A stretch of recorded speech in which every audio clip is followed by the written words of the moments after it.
ओम नमः शिवाय। शिव पुराण विदेश्वर संहिता पहला अध्याय पापनाशक साधनों के विषय में प्रश्न। जो आदि से लेकर अंत में है, नित्य मंगलमय है, जो आत्मा के स्वरूप को प्रकाशित करने वाले हैं, जिनके 5 मुख हैं और जो खेल खेल में जगत की रचना, पालन और संहार तथा अनुग्रह एवं तिरुभावरूप 5 प्रबल कर्म करते हैं, उन सर्वश्रेष्ठ अजर अमर उमापति भगवान शंकर का मैं मन ही मन चिंतन करता हूँ।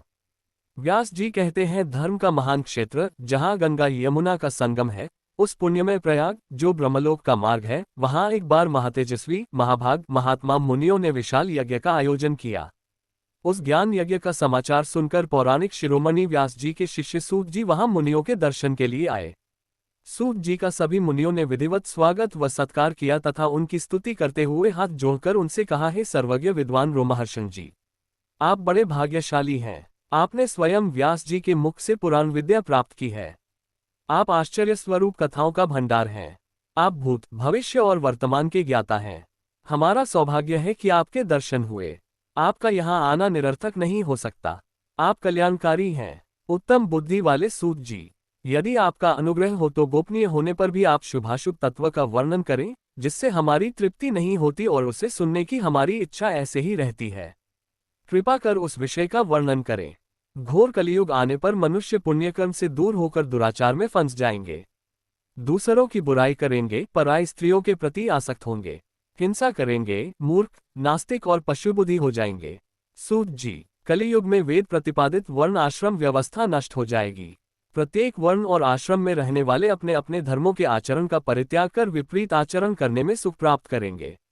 इस सामाजिक वर्ण संकरता से लोगों का पतन होगा, परिवार टूट जाएंगे, समाज बिखर जाएगा।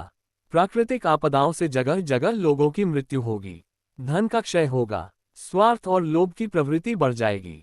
ब्राह्मण लोभी हो जाएंगे और वेद बेचकर धन प्राप्त करेंगे। मद से मोहित होकर दूसरों को ठगेंगे, पूजा पाठ नहीं करेंगे और ब्रह्मज्ञान से शून्य होंगे। क्षत्रिय अपने धर्म को त्याग कर कुसंगी, पापी और व्यभिचारी हो जाएंगे। शौर्य से रहित हो वे शूद्रों जैसा व्यवहार करेंगे और काम के अधीन हो जाएंगे। वैश्य धर्म से विमुख हो संस्कार भ्रष्ट होकर कुमार्गी, धनोपार्जन परायण होकर नाप तौल में ध्यान लगाएंगे। शूद्र अपना धर्म कर्म छोड़कर अच्छी वेशभूषा से शाह से सुशोभित हो व्यर्थ घूमेंगे। वे कुटिल और ईर्ष्यालु होकर अपने धर्म के प्रतिकूल हो जाएंगे, कुकर्मी और वाद विवाद करने वाले होंगे। वे स्वयं को कुलीन मानकर सभी धर्मों और वर्णों में विवाह करेंगे।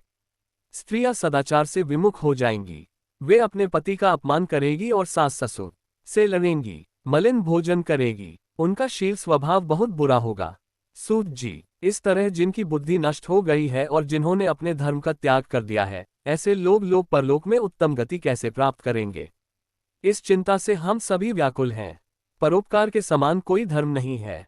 इस धर्म का पालन करने वाला दूसरों को सुखी करता हुआ स्वयं भी प्रसन्नता अनुभव करता है। ये भावना यदि निष्काम हो तो कर्ता का हृदय शुद्ध करते हुए उसे परमगति प्रदान करती है। हे महामुने, आप समस्त सिद्धांतों के ज्ञाता हैं। कृपा कर कोई ऐसा उपाय बताएं जिससे इन सब के पापों का तत्काल नाश हो जाए।